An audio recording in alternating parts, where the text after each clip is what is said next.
Bonjour, bienvenue à Atelier Librairie, le livre Voyageurs, section Théâtre de poche de Fabienne Roch. L'Atelier Librairie, le livre Voyageurs, animé par Fabienne Roch et moi-même, Bruno Lalonde. Nous sommes à Montréal le 30 septembre 2022. Et je suis en compagnie d'Emmanuel Poineau, qui a lancé son livre hier à l'Atelier Librairie. Un très beau lancement, on a eu beaucoup de plaisir. Et le livre en question, c'est L'Angle de chute, publié chez Leméac. Et c'est le deuxième ouvrage d'Emmanuel. Et on se rappelle, ou je vous invite à aller regarder la vidéo, on a enregistré, Emmanuel et moi, une vidéo il y a 3 ans, jour pour jour. Presque. Et ta fille nous rappelait que c'était le 11 septembre 2019, avant la pandémie et avant la guerre en Ukraine. Alors, en ce temps-là, nous coulions des jours paisibles. C'est ça. N'est-ce Ouais, pas? Oui, oui. Alors, je vais vous parler un peu du livre et je vais interroger Emmanuel sur quelques aspects de son livre que j'ai beaucoup aimé. Et je ne sais pas si dans cette... pardonnez cette longue introduction, parce que je ne sais pas si on avait évoqué ça lors de cette première vidéo, il y a 3 ans, de la difficulté de lire un livre de quelqu'un qu'on estime sur le plan personnel, qu'on considère comme un ami. Et quand on se retrouve avec l'ouvrage, chaud, brûlant, c'est difficile d'oublier qu'on connaît la personne qui l'a écrit. Alors, il y a toujours une sorte de décalage de l'esprit. Et je pense aussi, dans certaines circonstances, on peut avoir énormément d'estime pour quelqu'un et moins apprécier ses livres ou un livre en particulier. Alors, mon soulagement a été de constater que ce livre-là était à la mesure à la fois de ton talent et à la fois de l'estime personnelle que je te porte.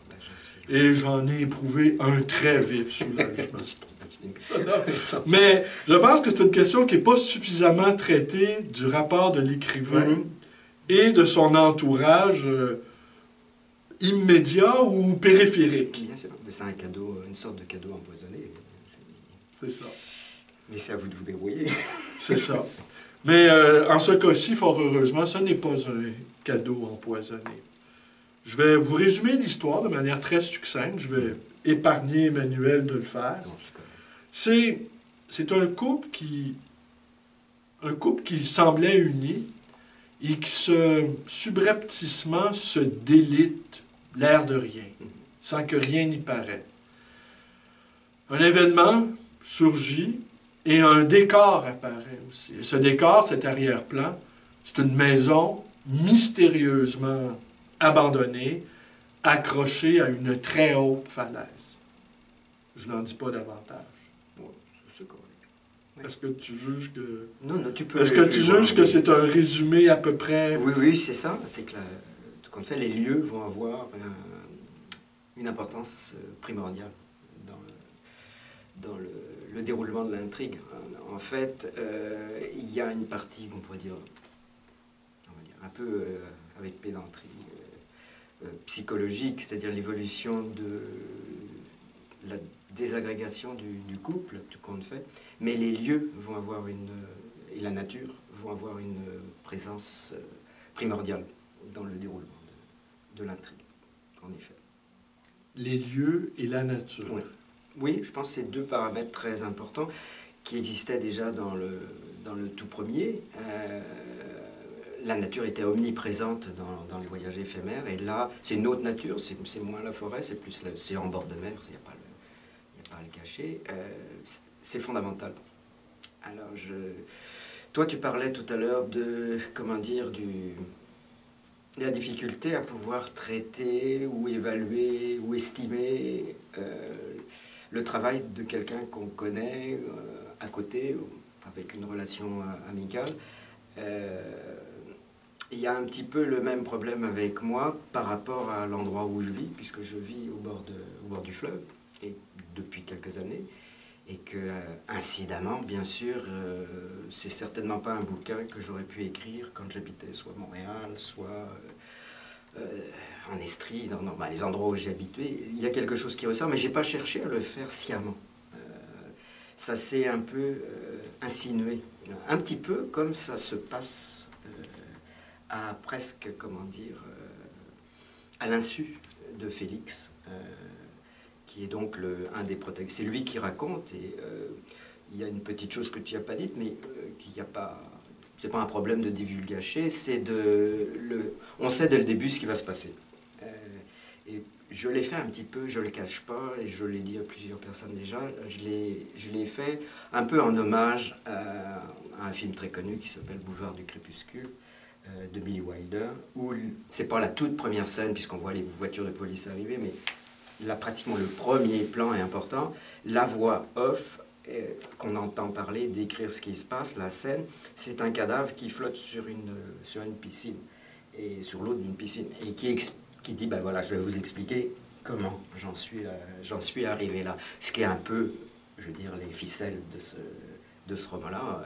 La première phrase, c'est il neige, la marée monte et je vais bientôt mourir. Voilà, on sait tout. Maintenant, on va essayer de comprendre ce qui s'est passé pour que ce gars-là en soit rendu à mourir bientôt. Et les lieux, la maison, puisqu'il va se passer quelque chose dans la maison, où il s'est passé quelque chose déjà, mais il va y avoir des événements que le protagoniste n'avait absolument pas prévus, qui vont déclencher, en effet, peut-être accélérer le délitement de ce couple, quoi, je pense, ouais, en effet. Oui, parce que tu vois évidemment, bon, tu as les deux principaux protagonistes, mais on peut rajouter que la nature est aussi un des personnages. C'est même... C'est peut-être le personnage. C'est le personnage ouais, principal. Ouais. Et le lieu, cette maison, qui est un autre personnage principal. Oui, exactement. Et c'est étonnant de voir comment la maison et la mer, hein, la vaste mer qui est décrite, j'ai annoté quelques passages, qui est décrit de manière splendide. On y est. Hein? Je veux dire, on y est. Les images... et puis, c'est pas si évident, parce qu'au fond, c'est quoi une mer? C'est une plage, mais il y a d'infinies variétés dans le mouvement de l'eau, dans les humeurs de la mer, qui a elle-même ses humeurs, à la fois paisibles et d'autres fois complètement affolées. Oui. Et tu as su rendre ça de manière tout à fait remarquable. Et on comprend justement, parce qu'on n'y pense jamais assez, au fond, tu prends un couple qui fonctionnait, hein, on va dire. Ah, dans mon idée, je ne sais pas si ça paraît, mais c'est un couple qui s'aime énormément. Oui. Énormément. Oui. Mais il y a quelque chose qui va se casser. Et tout compte fait, on prend le couple au moment où il est déjà... Le couple, la bêtise, c'est Félix et Clémence. C'est juste un petit... C'est cliché, je sais, mais j'ai choisi quand même mes prénoms. Félix, c'est félicité, donc c'est le bonheur. Et Clémence, c'est la clémence. Parce que quand on commence le roman, Clémence est très clémente, parce que c'est quand même elle qu'on a pris plein la figure, et qui est prête à ressouder, et tenter de ressouder le couple. Alors que Félix, disons, d'abord il culpabilise tellement que... Il croit ça impossible. Il voit ça carrément impossible, en effet. Et comme d'habitude, je ne sais plus de quoi on parlait au tout début. Mais comment la nature s'était invitée dans leur relation. Oui, c'est ça. Et il va y trouver à la fois une sorte de sérénité. Il va s'apaiser, il va d'abord commencer à s'apaiser lui-même et peut-être à trouver une sorte d'équilibre en se disant ah ben c'est un moindre mal, on va essayer de se débrouiller avec ça. Ben, au bout d'un moment, je crois qu'ils vont retrouver un véritable équilibre, une véritable joie d'être ensemble, un véritable amour, un amour profond, vraiment profond, qui ne demande pas beaucoup de mots, ils n'ont pas besoin d'avoir beaucoup de discussions pour sentir qu'ils s'aiment à nouveau, mais qu'ils s'aimaient, ils sont jamais arrêtés de s'aimer, mais il y a eu un petit défaut de fabrication là, qui est apparu à un moment, mais après, il va y avoir des événements qui, là, où pour lesquels Félix n'aura plus du tout prise, sur lesquels Félix n'aura aucune prise. Et ça va mal finir pour lui, oui, en effet. Écoute, je vais peut-être lire un ou deux passages, si tu permets, qui m'ont... Ah oui, puis dès le lendemain, tournant le dos au village, j'avais longé la côte et découvert un bord de mer sauvage où les criques ombragées succédaient aux demi-lunes de sable. Il m'avait fallu 1 heure de marche tranquille pour atteindre ce cul-de-sac improbable, cette haute plage qui se brisait net contre une grande falaise. Haute d'une 50aine de mètres, la muraille s'avançait loin dans l'océan, infranchissable, même à marée basse. Un escalier périlleux, taillé dans la paroi rocheuse, gravissait la pique pour rejoindre la lande. Mais pourquoi aller au-delà de ces récifs que sans relâche battait le ressac? Je restai un long moment à enlacer la falaise, les 2 mains posées sur le roc glissé par les vents et usé par les vagues. Et c'est ici, moi, je trouve que c'est un passage de la suite que tu connais, évidemment. Chacun d'entre nous rencontre de temps à autre un de ces lieux dont seule notre âme devine le tumulte intérieur et qui pourtant apaise les cœurs malmenés. Cette phrase-là, elle est magnifique. Ouais. Mais oui, au moins elle veut dire exactement ce que je voulais dire. Oui, c'est exact. Ouais. Et puis le titre, l'angle de la chute, ça nous amène où? L'angle de chute. L'angle de chute. Oui, l'angle de chute. L'angle de chute, c'est un terme technique. Tout compte fait, c'est l'angle calculé en balistique. Je crois que ça existe. Puis dans d'autres mathématiques, bien sûr. Mais l'angle de chute, c'est l'angle que fait, tout compte fait, un objet qui tombe. Donc on peut calculer l'angle de chute. J'ai lu 2-3 articles là-dessus au début, pour être sûr que j'employais quand même le terme correctement. Est-ce que c'était le titre que tu avais choisi dès le départ de ton récit? Il fallait qu'il y ait chute. Il n'y a pas à le cacher. Le pauvre Félix, il est en haut d'une falaise. Bon, il ne va pas s'envoler, donc il va plutôt s'écraser. Mais c'était aussi l'angle de chute du couple. De leur lente descente. Mais qui est une chute inévitable, qui s'accélère en plus. Donc qui correspond en effet à la physique, véritablement. Quand ça tombe, ça s'accélère. Oui. Oui. Ben, c'est étonnant ça aussi, justement, parce que c'est un couple qui s'aime profondément. C'est un couple qui, malgré le comportement erratique, disons, de Félix, fait de telle sorte qu'il aurait pu avoir rémission, il aurait pu avoir réparation, il aurait pu... Mais oui... Mais il y a eu, je pense, Clémence a pardonné. Elle a pardonné. C'est lui qui seul pardonne. Ouais. Mais elle est quand même passée à autre chose. Ça lui est tombé. La vie... Ça lui est tombé dessus, je crois. Mais comme ça est tombé dessus sur Félix, je veux dire, sa petite incartade, là, une nuit, il ne l'a pas cherché. Ça lui est tombé dessus, mais il n'a pas tenté, ça j'en parle aussi, il n'a pas tenté de l'éviter. C'est comme s'il avait été emporté par la marée. En sachant exactement ce qu'il faisait. Les conséquences de ça. Est-ce que c'est une conduite d'échec, un goût de l'autodestruction qui trouve son... Non, mais le lecteur, il se pose des questions. Oui, moi aussi, des fois. Puis, c'est ça aussi la singularité de ton livre, c'est que les questions demeurent béantes, elles demeurent ouvertes. Tu n'apportes pas des solutions simples. Non, mais j'aime pas prendre les lecteurs par la main. Ils sont capables de s'inventer leur histoire.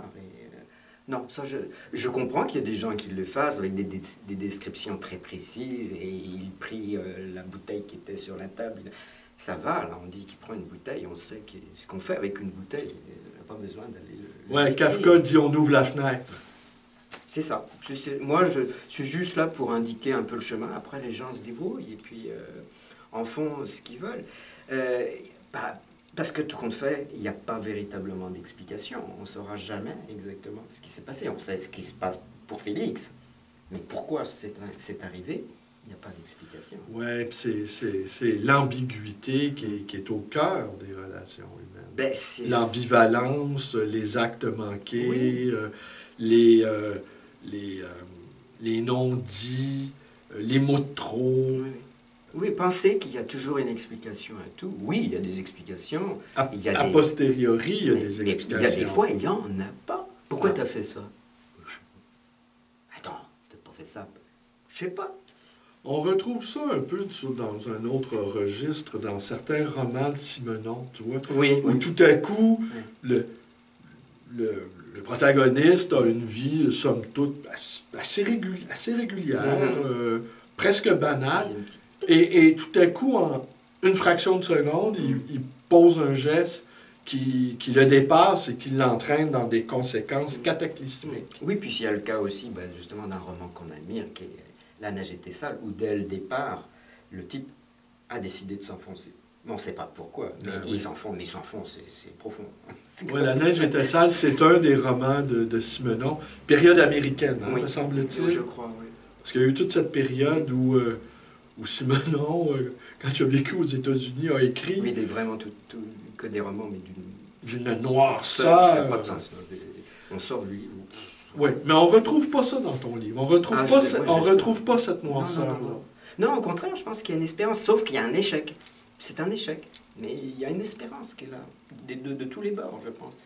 De la même manière que la personne, puisqu'il y a une troisième personne qui va s'immiscer dans l'histoire,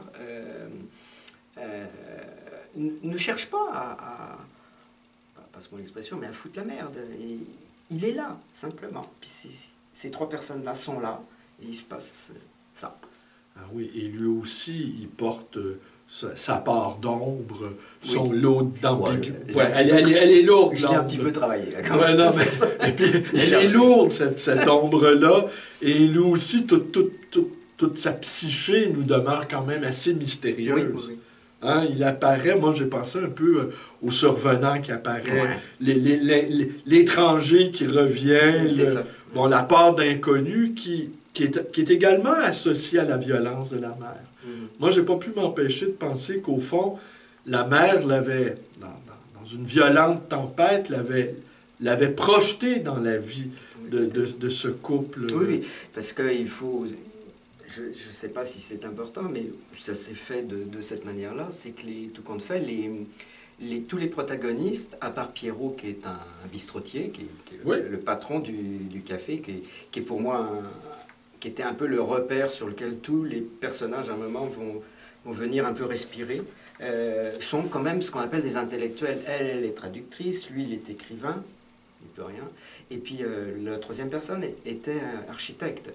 Donc c'est des gens qui sont pas ce sont des gens qui sont cultivés, c'est des gens qui ont un minimum de références, qui savent un peu analyser ce qu'ils peuvent être, mais qui vont être dépassés, tu comptes fait. Quand même. Qui ne vont pas y arriver, en effet. Et la nature, pour revenir, parce que là je viens de songer à ce que tu me disais tout à l'heure, et j'ai retrouvé ce que je voulais te préciser en parlant de la nature, c'est que oui, tant mieux si je suis arrivé à la décrire, à la faire ressentir. Mais, bon, c'est un petit roman, hein, c'est une centaine de pages, on s'entend bien que c'est pas guerre épais. Et il y a un moment, il faut aller à l'essentiel. Alors comme on en a déjà souvent parlé, j'aime pas les effets. J'aime pas les effets à la fois de style, de mode. Une porte, c'est une porte. Hein, qu'elle soit ornementée, c'est aux gens de se débrouiller avec ça. Avec la nature, il y a un problème, parce que j'y ai été confronté, c'est qu'on a un minimum de vocabulaire. Alors, une fois qu'on a dit plage, littoral, côte, grève, peut-être un cinquième, et qu'ils vont me faire parler de la nature pendant 2 pages, les vagues, la houle, c'est pas exactement pareil, l'écume, on est limité. Alors, il faut aller à l'essentiel. C'est sûr. À moins parce que, bon, tu me fais réfléchir, il y avait un poète, qui est aujourd'hui probablement mort, qui était à la fois géographe, Camille Laverdière. Il était à la fois géographe et poète. Et lui, il avait inventé des mots. Il avait créé des mots pour décrire, comme glacial, par exemple. Je ne sais pas si c'est lui qui l'a créé. Oui, l'espèce de frima qui se forme à la surface de l'eau là, par grand froid. Alors, on entend glace, on entend ciel aussi. C'est très bon.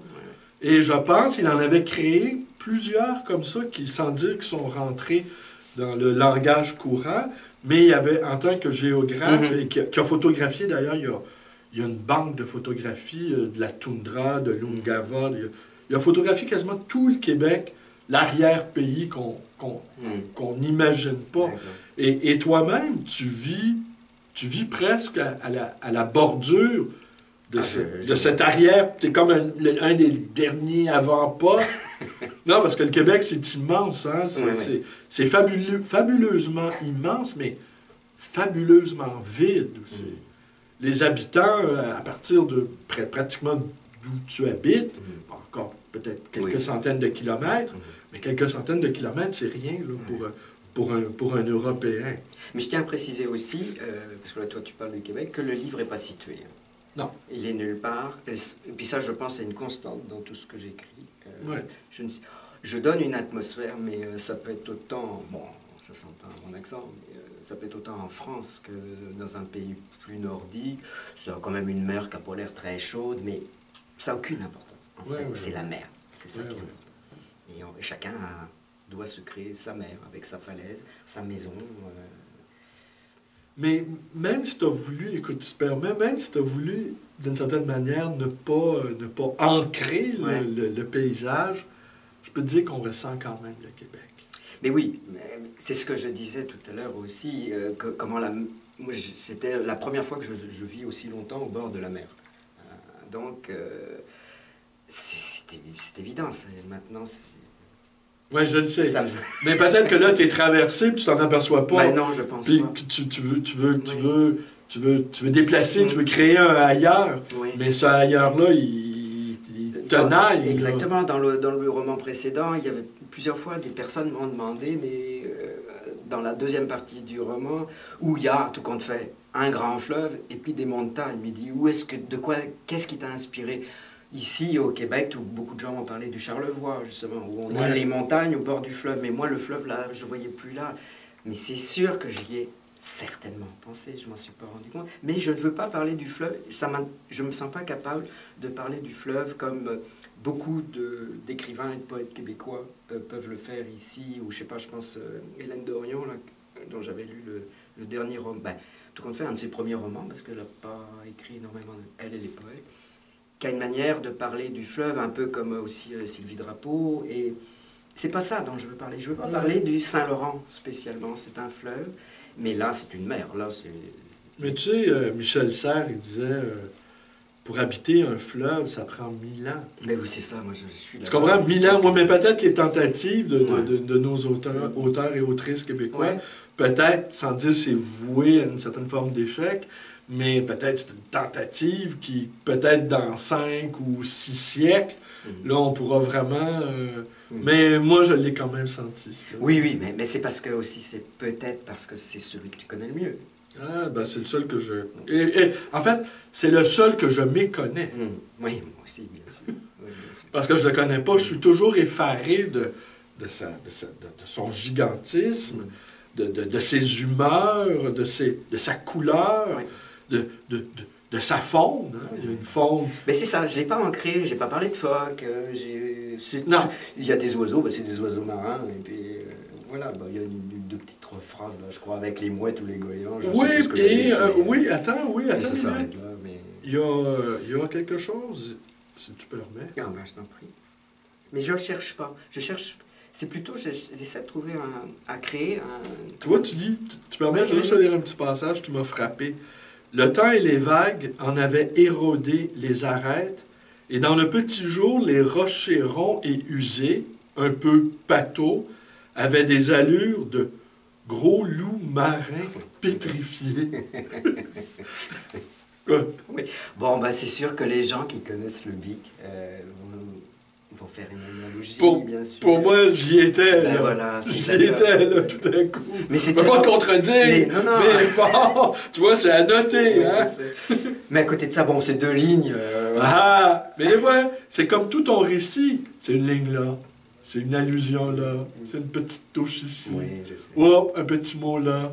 Tout est tellement nuancé, c'est tellement délicat, à la fois la construction du récit, à la fois le ressenti des personnages, à la fois l'ambiguïté des situations, à la fois l'incompréhension devant certains actes qu'on arrive à s'expliquer mal ou peu, mais tout est fragile dans ton travail. Là, tu mets à nouveau le doigt sur un point qui est important, et je tiens à en parler, c'est que j'estime avoir une relation privilégiée avec Jean-Marie Jotte, qui est comme mon éditeur, qui a très bien saisi tout ce que tu viens de décrire, et qui a une manière particulièrement subtile et puis intelligente, je pense, de m'indiquer des chemins par moment et justement d'alléger, je pense, le texte au maximum et d'aller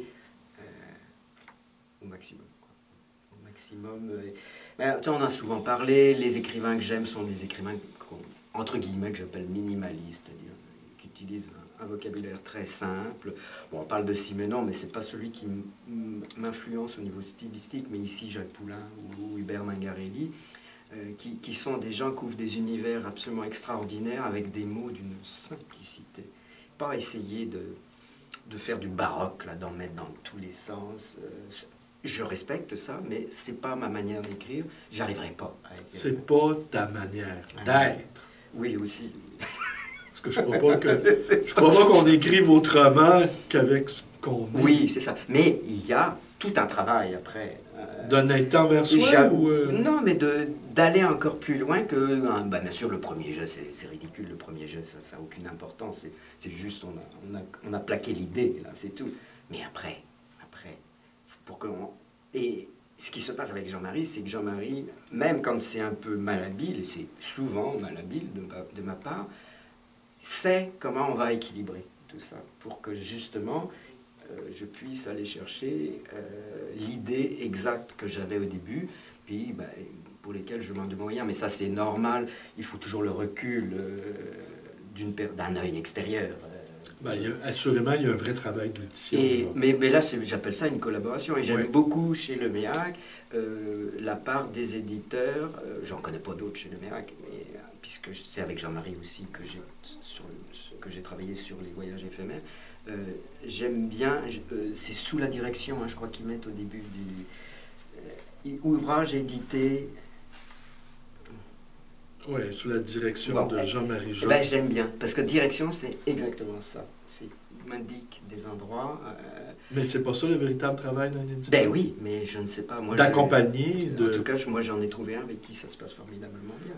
Oui, puis il faut dire, le MEAC est une maison d'édition ancienne au Québec, qui est vénérable même, et tout à fait respectée, dont le label de qualité est indéniable. Oui, il y a des pointures. Oui, tu es publié chez le MEAC, tu es correct, tu es bien. Non, mais... En tout cas, je suis bien avec... Non, mais je veux dire, puis c'est important. Non, il y a eu un très beau travail, assez simple, je dirais, totalement différent du premier, parce que le second, c'est pas le premier. Oui, justement, si tu permets, je vais rebondir là-dessus. Donc, c'est ton deuxième. Oui. Le premier, c'est un grand accomplissement, réussir à publier un beau livre dans une belle maison d'édition.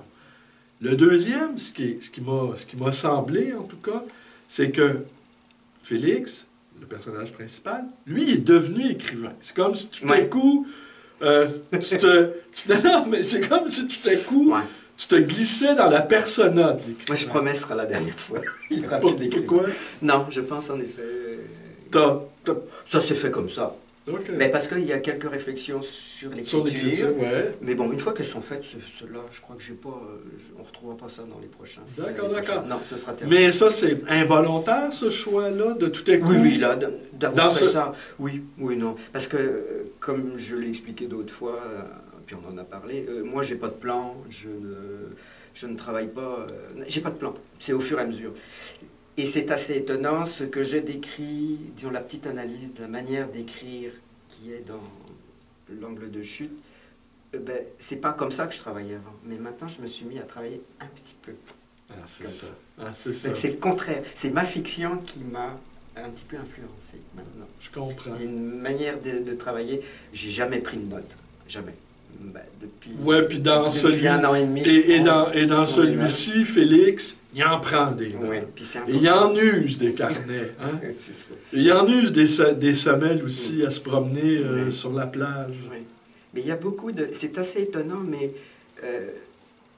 c'est des sortes d'errance, hein, en fait, parce que tout compte fait, ou ça finit mal, ou ça finit nulle part.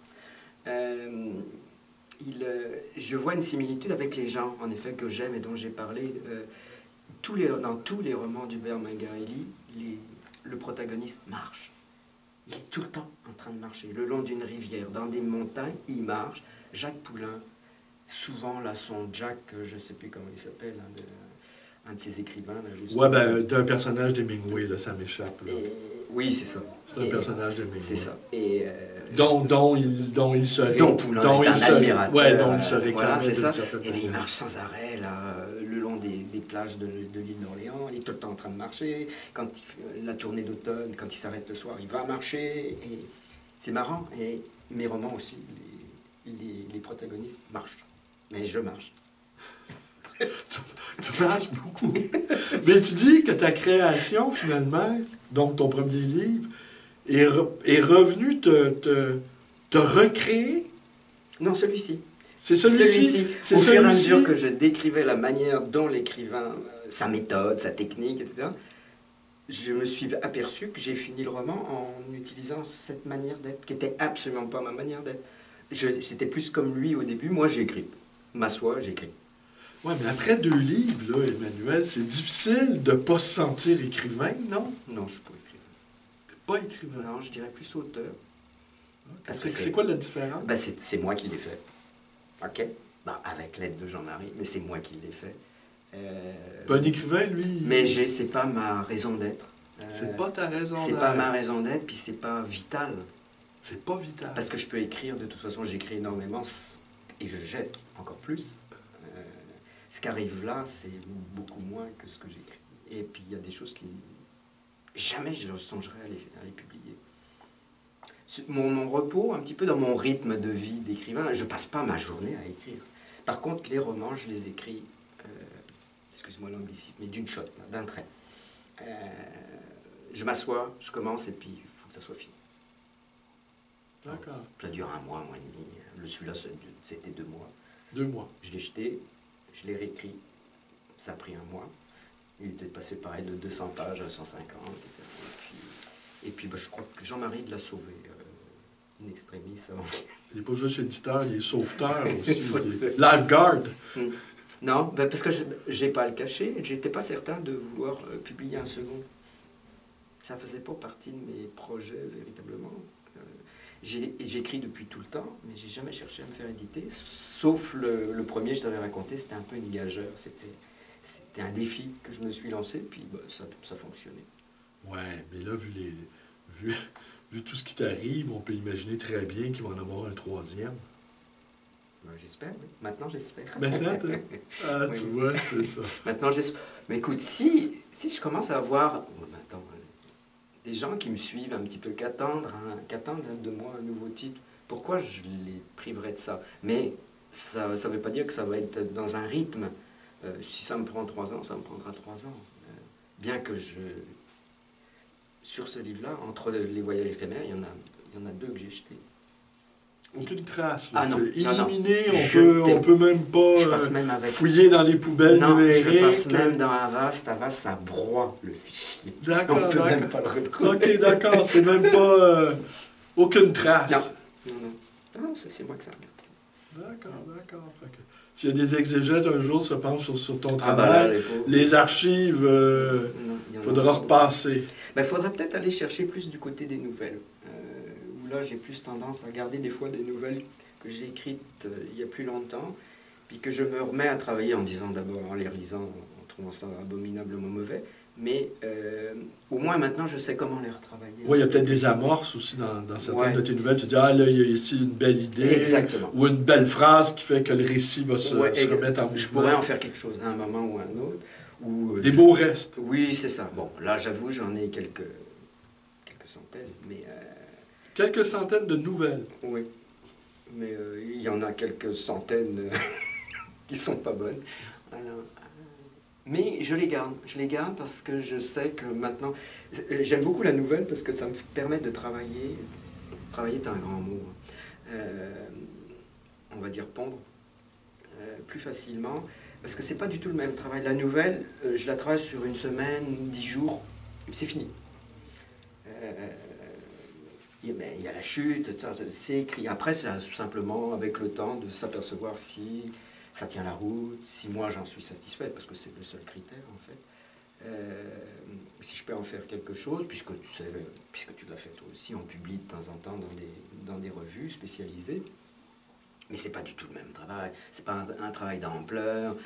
Moi, je sais pas écrire une intrigue, une nouvelle. Les chutes, j'ai pas trop de mal à trouver généralement des chutes. Surtout quand elles sont annoncées. Oui, c'est ça. Déjà dans le titre. C'est assez radical. Boum.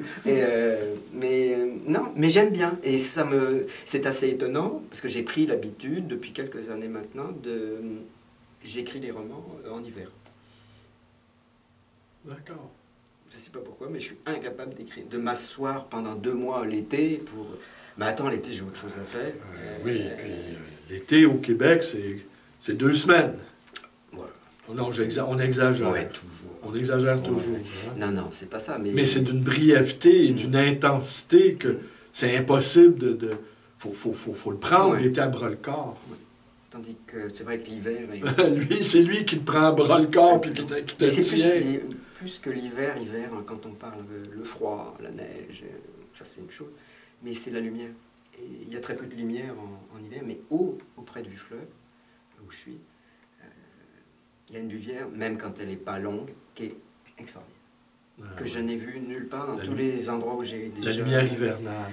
Ah oui, puis le fleuve, il y a la réverbération, je ne suis pas technicien, puis ça ne m'intéresse pas de savoir l'explication. Ça crée des univers, justement, assez extraordinaires de luminosité, surtout le matin.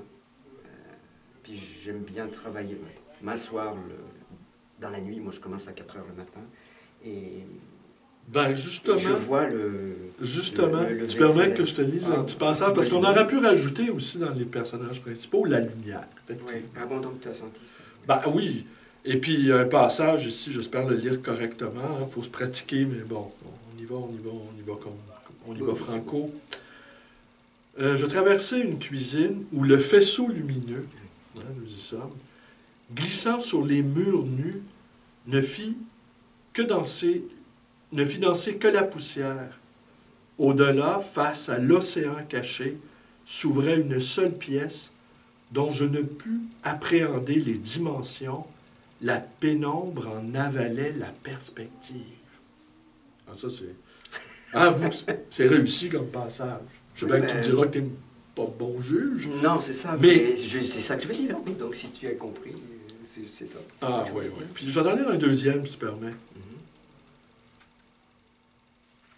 Les lueurs mouvantes du feu avaient réveillé les murs qui s'ébrouaient, sortaient d'une léthargie sans dimension physique. Ça aussi, c'est un moment de pure poésie. Ouais, c'est un peu le verso du recto, exact. Que tu viens de lire. Ouais, mais... Et là, on est emporté comme ça dans un faisceau d'impressions. Mais là, c'est aussi, on peut le situer, c'est je crois que c'est une des premières fois où le protagoniste réussit à pénétrer dans la maison donc inoccupée. Ouais. Donc la première fois, il a que sa petite lampe de poche, et la seconde fois, il allume tout le monde fait le foyer, le poêle qui est dans la maison. Et la maison, évidemment, se révèle, puisque la maison est comme toutes les maisons au bord de mer, inoccupée, ben, toutes les fenêtres sont cachées. Donc en effet, il a une lumière intérieure à ce moment-là, puisque c'est pas le soleil, c'est pas le jour, c'est pas les éclairs qui éclairent la maison, c'est le poêle, les flammes du poêle à l'intérieur. Ah, ça, c'est réussi. Non, mais tant mieux. C'est réussi et le contraste entre les éléments qui se déchaînent avec la mer, la nature qui est toute puissante et ce refuge qui est cet espace, cette maison inhabitée, pas tout à fait abandonnée tout de même. Non, non, non. On sent que sa vie est en suspens, Ouais. qu'elle va reprendre ses droits parce qu'elle est c'est une construction d'architecte. Oui, oui. C'est comme un bunker, presque. Ouais, oui. Hein? Ouais. Oui, et puis bah, j'avais dans les images, j'avais en tête les images comment dire, des réalisations de, comment s'appelle ce grand Frank Lloyd, Ouais, l'architecte américain, ouais, qui a fait ouais. des maisons. Assez carré. J'en ai vu quand même quelques-unes, puis ma maison est un peu Je comprends. dans ce style. Écoute, je vais lire un dernier passage parce que Oui, oui, on va. je pense que... Les gens dorment là. Ben écoute, ils ont toute licence de faire ce qu'ils veulent avec ces vidéos-là, n'est-ce pas? La seule chose que j'espère, c'est que ça va donner aux gens le goût de lire ton livre, en espérant rendre justice à ce livre. Les mots existèrent à nouveau quand j'eus accepté qu'ils soient maladroits ou imparfaits. Je redécouvris leur légèreté et leur lumière après n'avoir voulu voir que leur part d'ombre et clémence les accueillit pour qu'ils continuent à vivre parmi nous, avec nous, dans leur évidence aérienne, plutôt que dans le poids écrasant et destructeur de leur absence. Je laisse conclure là-dessus. On va s'absenter, je pense. Oui. Non, non, mais c'est bien, tu as trouvé des passages qui sont assez... sans révéler tout qu'on fait l'intrigue. Mais moi j'aime beaucoup parce que c'est assez rare que quelqu'un... c'est assez rare, ça n'arrive jamais, que quelqu'un lise mes mots, que j'entende mes mots lus. Je l'ai fait maladroitement, par exemple. Non, mais c'est pas maladroitement. Chaque bafouillement me tue, mais bon. Non, non, mais ça c'est correct. Mais je finirais peut-être sur ce point-là, c'est que justement, tu me parlais un peu sur tu me questionnais sur ma manière un peu d'écrire. Bon, ça doit être la plupart des vrais écrivains qui font ça. La relecture à voix haute est fondamentale. L'oreille. Et même là, d'abord il y a ça aussi après. Ça c'est très important pour moi. Jean-Marie en a parlé hier soir. T'es musicien aussi, donc l'oreille... Oui, mais quand même. Mais je me force pas à bien lire, mais si je bute sur le premier mot, ou n'importe quel mot, même si c'est bien, j'ai pas fait attention, si j'ai buté, c'est que c'est pas bon. C'est tout. Si tu as buté, oui. Il faut le buter. Il va falloir le virer. Oui. Il va falloir trouver autre chose, il faut s'y prendre autrement. Et c'est évident que c'est plus facile. C'est pour ça que j'admire des fois certains écrivains qui font des phrases fleuves, là, de réussir à ne pas se casser la figure. Je pense que la vidéo nous indique que... Écoutez, on va conclure là-dessus parce qu'on aurait dépassé le 40 minutes. Quand tu vois le petit signal, là... Oui, ben c'est parfait. Alors, merci, mais à demain. J'espère que c'est correct, qu'on n'est pas interrompu.